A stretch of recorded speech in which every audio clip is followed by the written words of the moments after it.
আসসালামু আলাইকুম ওয়া রাহমাতুল্লাহি ওয়া বারাকাতুহু। সুপ্রিয় দর্শক শ্রোতা, শুরু করছি আজকের অনুষ্ঠান।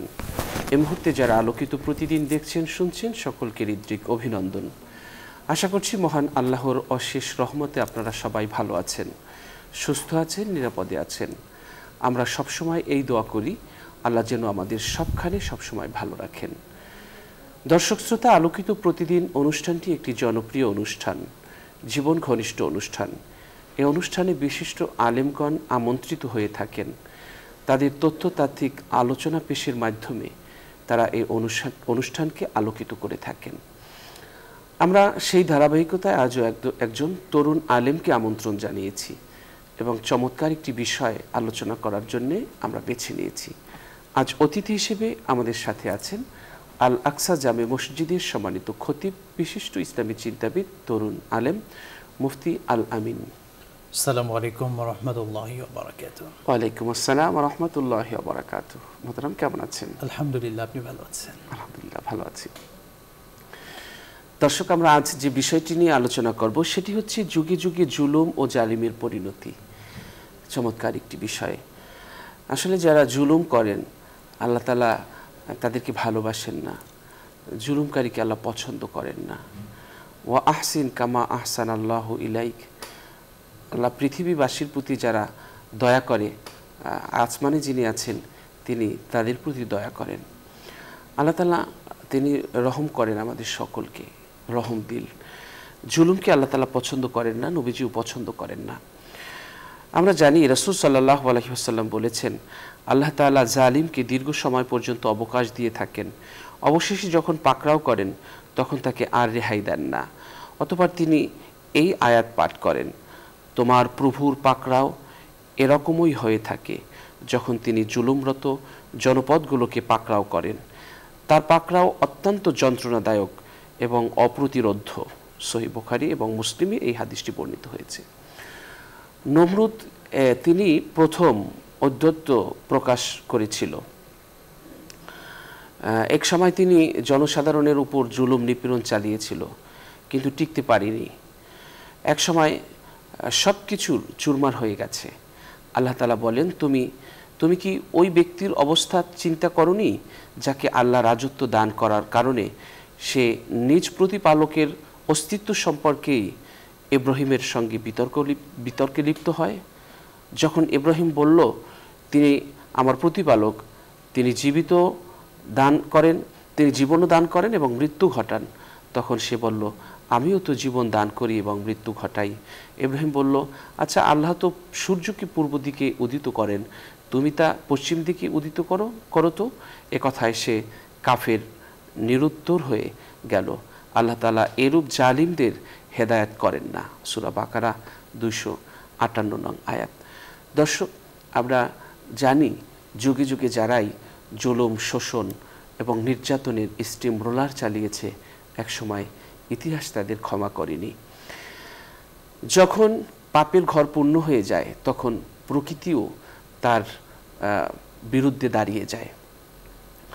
আমরা জানি এবং দেখি যে পৃথিবীতে কেউ যখন কাউকে হত্যা করে তখন সে হত্যার সমস্ত চিহ্ন কিন্তু সে মোছার চেষ্টা করে, কিন্তু তবুও তার অজান্তেই কোনো চিহ্ন সে রেখে যায়, যা প্রকৃতি একসময় প্রকাশ করে দেয় এবং শাস্তির মুখোমুখি দাঁড় করিয়ে দেয়। আসলে অন্যায় করে, জুলুম করে আসলে কোনো কিছু অর্জন করলে সেটা স্থায়ী হয় না। অনেকে আমরা চাঁদাবাজি করে, আমরা অনেকে জুলুম করে অন্যকে ঠকিয়ে দেখা যায় যে আমরা সঞ্চয় করি, পরিশেষে সেটা পাথর হয়ে যায়, সেটা খেয়ে যাওয়া যায় না। তো আমাদের যে জিনিসটি মনে রাখতে হবে সেটি হলো যে জুলুমকারীকে আল্লাহ পছন্দ করেন না। যুগে যুগে যারাই জুলুম করেছে আল্লাহ তাদের নিঃশেষ করেছেন। আমরা জানি ফেরাউনকে তার দলবল সহ নীল দরিয়ায় চুবিয়ে মেরেছেন এবং তার সেই লাশ জমিনকে আদেশ করেছেন, পানিকে আদেশ করেছেন যেন গ্রহণ না করে। কিয়ামত পর্যন্ত তার চিহ্ন রেখে দিবেন এবং যুগে যুগে মানুষ দেখবে যে যারা জুলুম করে তাদের পরিণতি কত ভয়াবহ হয়। আমরা যুগে যুগে বহু জাতিকে নিঃশেষ হয়ে যেতে দেখেছি। আল্লাহ নিশ্চিহ্ন করে দিয়েছেন জুলুমের কারণে। আল্লাহ এই জুলুমকে পছন্দ করেন না।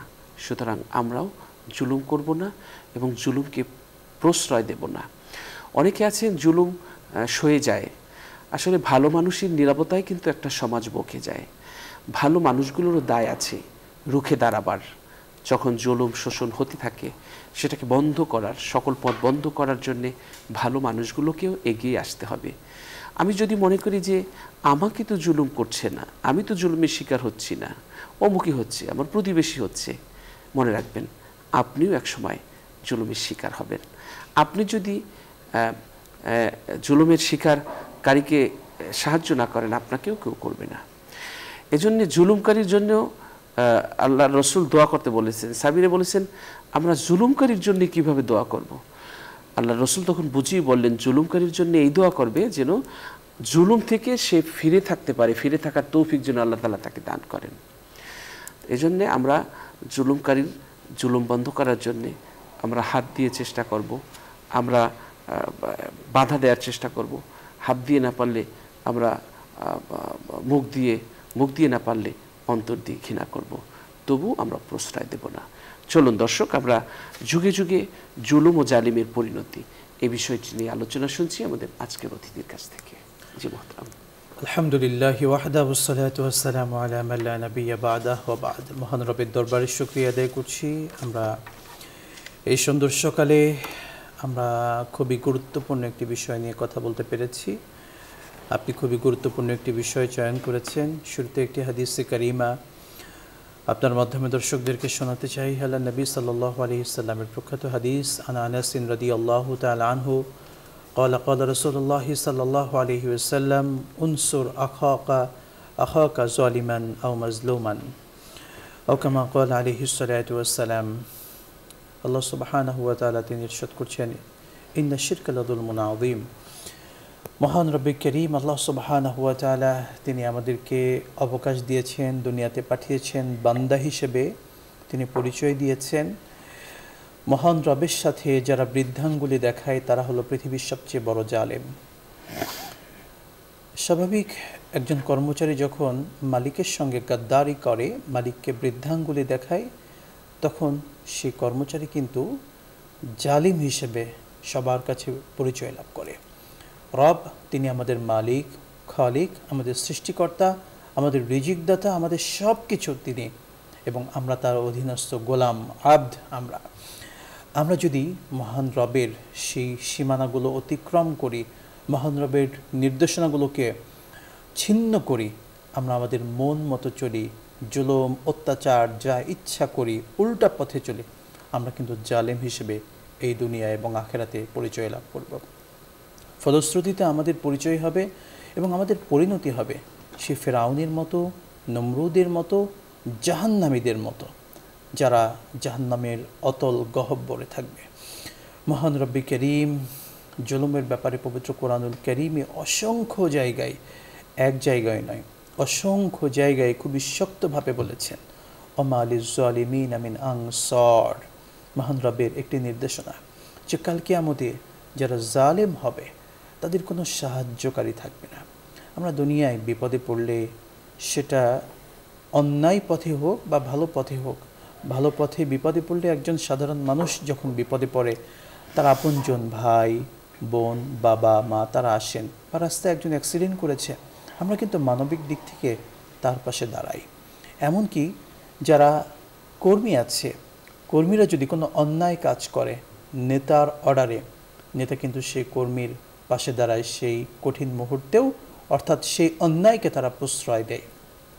কিন্তু কাল কিয়ামতের কঠিন ময়দান এমনটাই হবে যখন ইয়াউমা ইয়াফিরুল মারউ মিন আখিহি ওয়া উম্মিহি ওয়া আবিহি ওয়া সাহিবাতিহি ওয়া বানিহি লিকুল্লি ইমরিইম মিনহুম ইয়াউমাইযিন শা'নুন ইউগনি।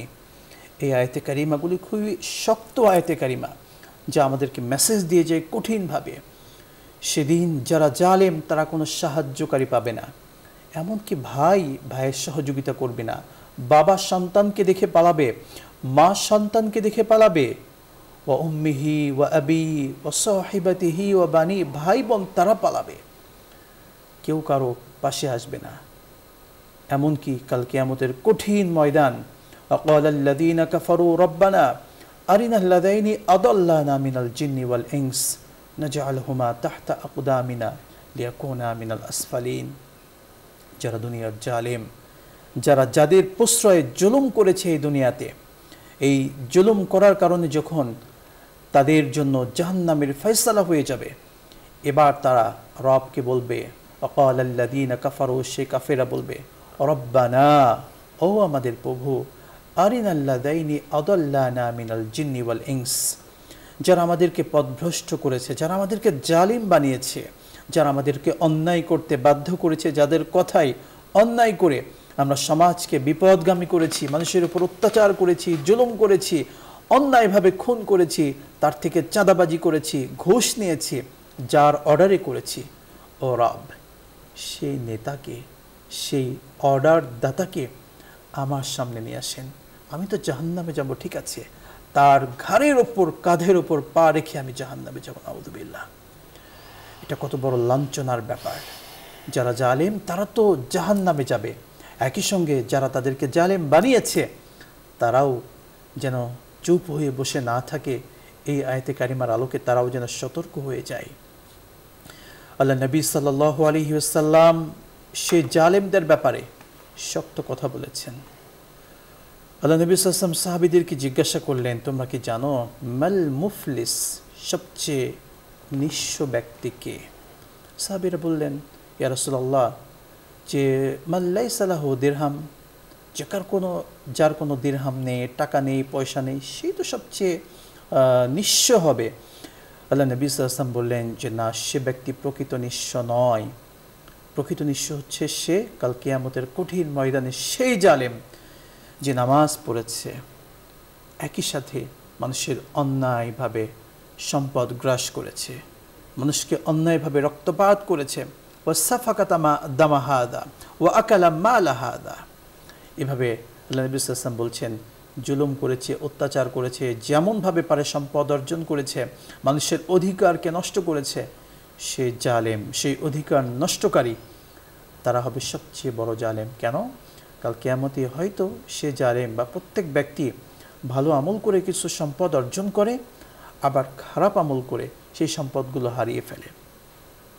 তো আল্লাহ নবী সাল্লাল্লাহু আলাইহি ওয়াসাল্লাম বলছেন যে সে ব্যক্তি হয়তো অনেক ভালো কাজ করেছে, নামাজ, রোজা, হজ, যাকাত সব পড়েছে, অনেক সওয়াব অর্জন করেছে, কিন্তু সে জালেম, মানুষের উপর যে দুনিয়াতে জুলুম করেছিল, অত্যাচার করেছিল, সেটার প্রতিদান এই কাল কিয়ামতে তাকে দিতে হবে। যখন দেবে, সেই ব্যক্তি তার সমস্ত সওয়াব দিয়ে দেবে এবং মানুষের গুনাহগুলো তার মাথার উপর চাপিয়ে নিয়ে সে সবচেয়ে নিঃস্ব হয়ে যাবে, নাউযুবিল্লাহ।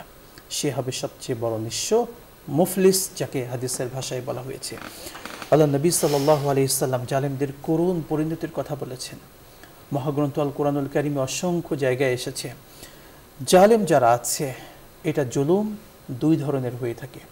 একটা হচ্ছে মহান রবের প্রতি জুলুম করা, একটা হচ্ছে মহান রবের বান্দার ওপর, অর্থাৎ মানুষের ওপর জুলুম করা।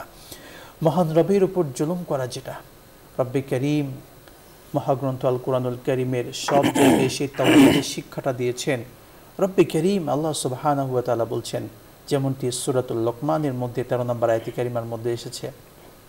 হযরত লোকমান আলাইহিস সালাতু ওয়াস সালাম তার সন্তানকে শিক্ষা দিচ্ছেন, সন্তান, লা তুশরিক বিল্লাহ, আল্লাহর সঙ্গে শিরিক করো না, কেননা ইন্নাশ শিরকা লাযুলমুন আযীম, এটা হলো সবচেয়ে বড় জুলুম, মহান রবের সাথে শিরিক করা। যারা রবের সাথে অংশীদারি স্থাপন করে, তারা যেন সবচেয়ে বড় জুলুমগুলোর একটি জুলুম তারা করলো। আমরা যদি পবিত্র কোরআনুল কারীমের এরকম বড় বড় জুলুমের কথাগুলো দেখতে পাই, আরেকটি আমরা দেখতে পাই, আল্লাহ সুবহানাহু ওয়া তাআলা সূরাতুল বাকারা ইরশাদ করছেন, তিলকা হুদুদুল্লাহ ওয়া মান ইয়াতাআদ্দা হুদুদাল্লাহি ফাকাদ যালামা নাফসা। রব্বে কারীম বলছেন যে প্রত্যেক রাজার একটা সীমানা থাকে, প্রত্যেক দেশের একটা এরিয়া থাকে, প্রত্যেকটা উপজেলার একটা সীমানা থাকে। আল্লাহ সুবহানাহু ওয়া তাআলা এখানে বলছেন তিলকা হুদুদুল্লাহ, যে আল্লাহর একটা সীমানা আছে, এই সীমাকে যারা অতিক্রম করবে, ওমাই ইয়াতাআদ্দা হুদুদাল্লাহ, যারা আল্লাহর এই সীমাকে অতিক্রম করবে, ফাকাদ যালামা নাফসা, সে যেন জুলুম করে বসলো, আল্লাহর উপর জুলুম করলো। অর্থাৎ আল্লাহর যে নিষিদ্ধ কাজগুলো সেটা হচ্ছে মানুষ আল্লাহ তাআলা যেটাকে নিষেধ করেছেন এই কাজগুলো হলো আল্লাহ তাআলার সীমানা, অর্থাৎ এই নিষিদ্ধ কাজগুলো করার মাধ্যমে তারা আল্লাহর সীমাকে অতিক্রম করলো এবং অতিক্রম করার কারণে সে নিজের নফসের উপর জুলুম করলো এবং জুলুম করে সে জালিম হিসেবে আল্লাহর কাছে তার নামটা লিখিয়ে ফেলল। মহান রব্বি করিম সুন্দরভাবে আরও বলছেন, যারা মানুষকে মসজিদে যেতে বাধা দেয়, ওমান আযলামু মিম্মান মানা মাসাজিদ আল্লাহি আন ইউযকারা ফীহা ইসমুহু, যে তার চেয়ে বড় জালেম কে আছে যে মানুষকে আল্লাহর ঘর থেকে বাধা দেয়, আল্লাহর ঘরে ইবাদত করবে, আল্লাহর ঘরে বন্দিগি করবে সেটাতে বাধা দিচ্ছে এবং আল্লাহর নাম উচ্চারণে, নাম নেয়াতে অর্থাৎ ইবাদত পালনে আল্লাহমুখী হওয়ার কারণে বাধা দিচ্ছে, তার থেকে বড় জালেম কে আছে। আমরা যদি দেখি বর্তমান বিশ্বে আমাদের সেই ঐতিহাসিক মসজিদ ফিলিস্তিনের আল আকসা মসজিদ, যেটি মুসলিমদের প্রাণের সাথে মিশে আছে, যে মসজিদে আজকে নামাজ পড়তে বাধা দেওয়া হচ্ছে, মুসলিমরা নামাজ পড়বে সেই সুযোগ কিন্তু সেখানে নাই।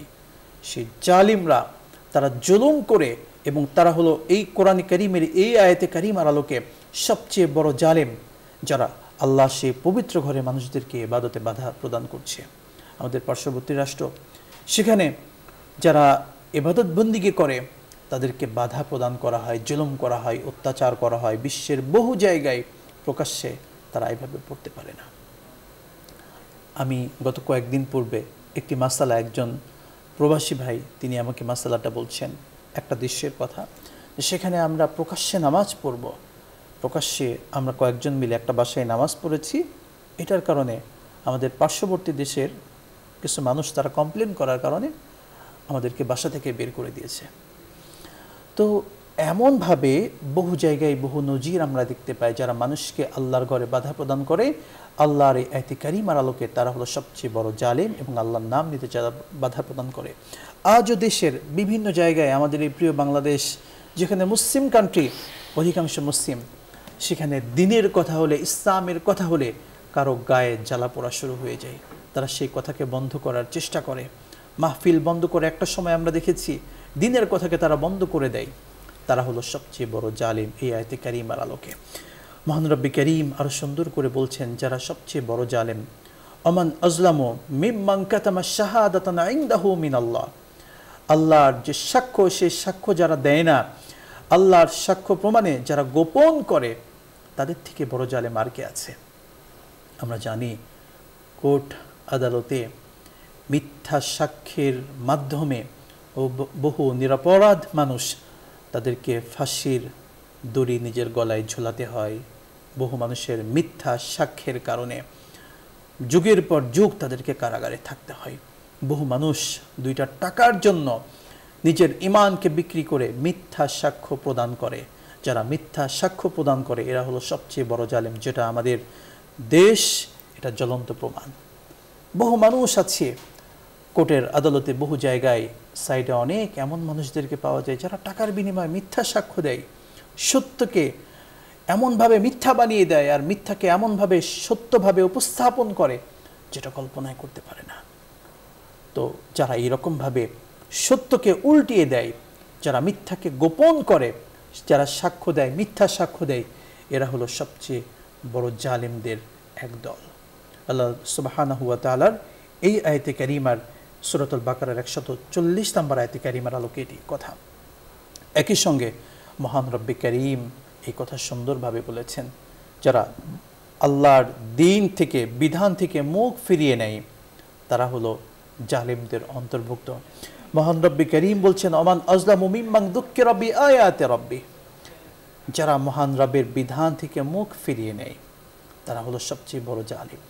আমরা জানি এখনো মুসলিম নামধারী অনেক ব্যক্তিরা আছে যারা নন মুসলিম, যারা ঈমান আনেনি, তাদের কথা তো ভিন্ন, কিন্তু মুসলিম নামধারী সেই মানুষগুলো যারা মহান রবের বিধানকে মানতে চায় না, এখনো বলে যে ইসলামের প্রত্যেকটি বিধান মানা এটা আমাদের পক্ষে সম্ভব নয়, এবং তারা সেটাকে ছোট করে দেখে এবং সমাজে বাস্তবায়ন করতে দেয় না, তাদের থেকে বড় জালেম আর কে আছে? তারা হলো এই পৃথিবীর সবচেয়ে বড় জালেমদের অন্তর্ভুক্ত। যেভাবে আমরা জানি নমরুদ, ফেরাউন, তারা কিন্তু পৃথিবীর সবচেয়ে বড় জালিমদের একদল ছিল। ফিরআউন সে বলেছিল আনা রব্বুকুমুল আ'লা, নাউযুবিল্লাহ, যে সে প্রকাশ্যভাবে বলল আমি হলাম সবচেয়ে বড় রব, নাউযুবিল্লাহ, আল্লাহর সঙ্গে শিরিক করে বসলো যে রব বলতে কোনো কিছু নেই, আমি হলাম সবচেয়ে বড় রব। যখন সে এই কথা বলে বসলো, তার রবের সাথে যখন সে গাদ্দারি করল, রব তাকে এমন কঠিন পরিণতি তার দেখিয়েছেন বিশ্ব, যেটাকে এখনও তার নামটা স্মরণ করে ধিক্কারের সাথে। সবাই আমরা তার নামটা শ্রদ্ধার সাথে নেই না, তার নামটা কিন্তু নেই ধিক্কারের সাথে। কেন? সে ছিল পৃথিবীর সবচেয়ে বড় জালেম এবং তার মৃত্যুটা ছিল এমন লাঞ্ছনাদায়ক মৃত্যু, তাকে পানিতে চুবিয়ে তাকে মারল। এমনকি এতটাই লাঞ্ছনা যে তার শরীরের একটা পোকা পর্যন্ত বসবে না, তার শরীরের অংশগুলো খাবে না। আল্লাহ তাআলা কিয়ামত পর্যন্ত নিদর্শন রেখে দিয়েছেন।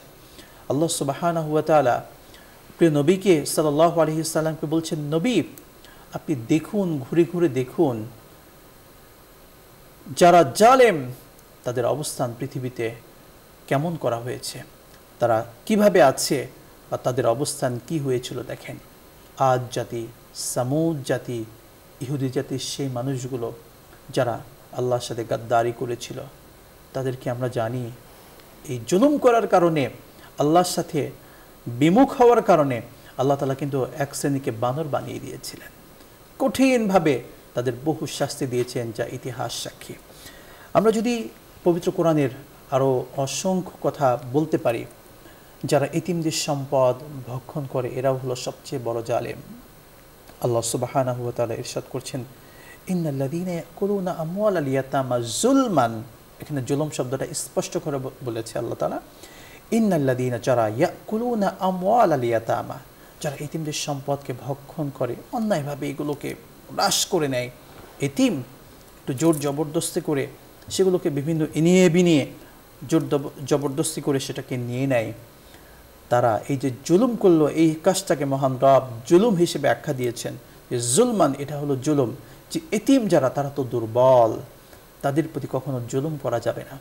আর এই জুলুমটা যারা করবে, সম্পদ যারা গ্রাস করবে, ইন্নামা ইয়াকুলুনা ফি বুতুনিহিম নারা, তারা যেন এই এতিমের সম্পদটা খায়নি, বরং তারা নিজের পেটে জাহান্নামের আগুন তারা ভক্ষণ করেছে, নাউযুবিল্লাহ, ওয়া সায়াসলাউনা সাইরা, এবং তাদের তো একেবারে নিম্ন যেটা আছে জাহান্নামের কঠিন ভয়াবহ মর্মান্তিক অবস্থান তাদের হবে।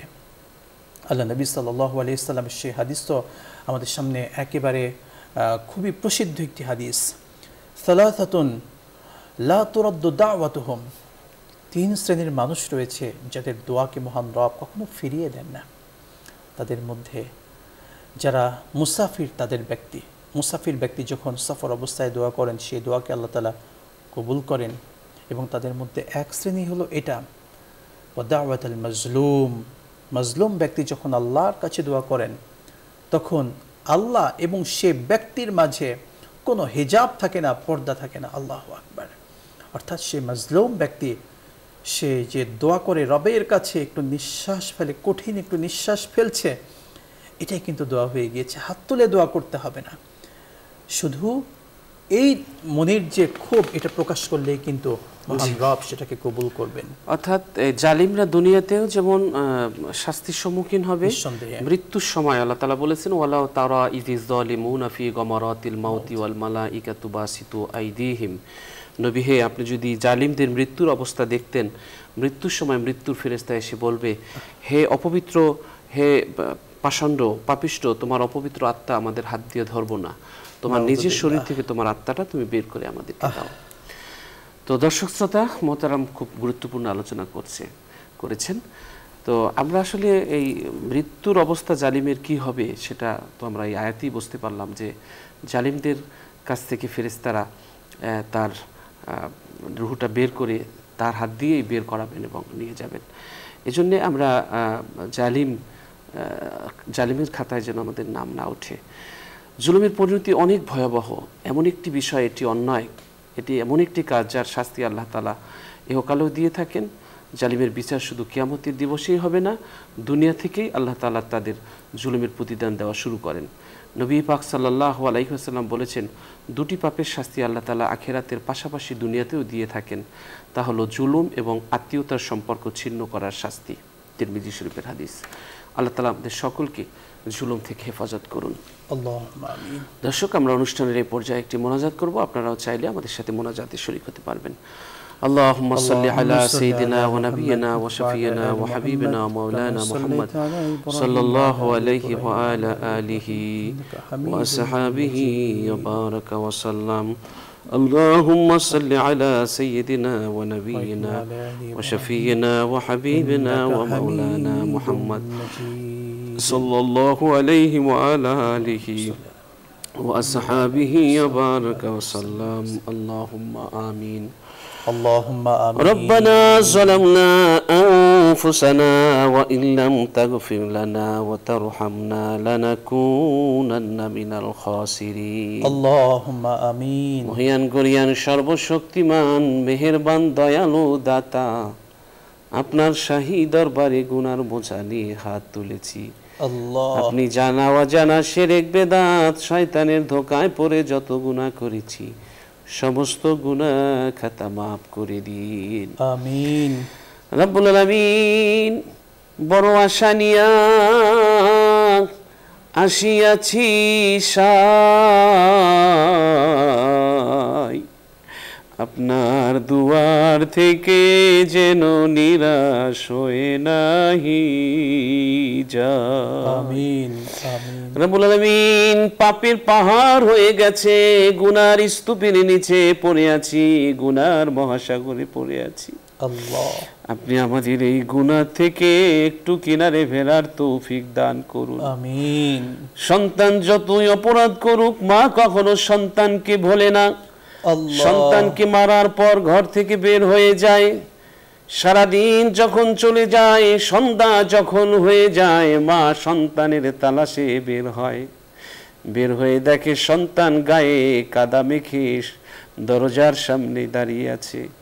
বলে, মা তুমি মেরেছো, আরো মারো, তবুও এই দরজা থেকে আমারে তাড়াইয়া দিও না। আল্লাহ, মা তখন সন্তানকে ধোয়াইয়া মোছাইয়া ময়লা আবর্জনা পরিষ্কার করিয়া আবার বুকে টেনে নেয়। তুমি তো তার চেয়েও বেশি মায়াশীল, মায়ের চেয়েও বেশি মায়াশীল।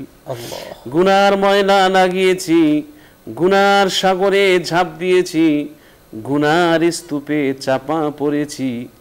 এই গুনাহ থেকে আমাদেরকে তুমি হেফাজত করো আল্লাহ। আমিন। গুনাহমুক্ত জীবন নিয়ে কাটাতে পারি বাকি জীবনটা, আল্লাহ সেই তৌফিক দান করো। আমিন। আল্লাহ, গুনাহ ছেড়ে নেকের পথ ধরে চলার তৌফিক দান করো। আল্লাহুম্মা আমিন। আল্লাহ তাআলা, তুমি আমাদেরকে হেফাজত করো। আমিন। আল্লাহ, আমাদের সামনের পিছনের রাতের দিনের গোপন প্রকাশ্য সমস্ত গুনাহ মাফ করো। আমিন। আল্লাহ তাআলা, পরকালে স্থায়ীভাবে জান্নাতে থাকার একটু বন্দোবস্ত করে দাও। আমিন। জাহান্নামকে আমাদের জন্য হারাম করে দাও। সকল প্রকার প্রতিবন্ধকতা থেকে তুমি আমাদেরকে হেফাজত করো। আমিন। রব্বিরহামহুমা কামা রব্বায়ানি সগীরা, রব্বিরহামহুমা কামা রব্বায়ানি সগীরা। আমিন। সুবহান রাব্বিকা রব্বিল ইজ্জাতি আম্মা ইয়াসিফুন ওয়া সালামুন আলাল মুরসালিন ওয়ালহামদুলিল্লাহি রাব্বিল আলামিন। আমিন। আমিন। দর্শক, আমাদের সাথে দীর্ঘ সময় থাকার জন্য অনেক অনেক ধন্যবাদ। আল্লাহ তাআলা আমাদের সকলকে ভালো রাখুন, সুস্থ রাখুন, নিরাপদে রাখুন, সেই দোয়া করছি। এই অনুষ্ঠান দেখুন, এই অনুষ্ঠানের সাথে থাকুন, অন্যকে এই অনুষ্ঠান দেখতে উৎসাহিত করুন। আল্লাহ তাআলা এই ভালো কাজটি রুচিলা করে হতে পারে আমাদেরকে তিনি নাজাত দিয়ে দেবেন। আমরা এই প্রার্থনা করি, এই অনুষ্ঠানটি যেন আমাদের মুক্তির কারণ হয়। এর উসিলায় যেন আল্লাহ আমাদের মাফ করে দেন। যারা দেখছেন, যারা শুনছেন, সকলের জন্য যেন আল্লাহ তাআলা এটা নাজাতের উসিলা বানিয়ে দেন। দর্শক, আপনারা ভালো থাকবেন সেই প্রত্যাশায় আজ এখানেই শেষ করছি। আল্লাহ হাফেজ। আসসালামু আলাইকুম ওয়া রাহমাতুল্লাহি ওয়া বারাকাতুহু।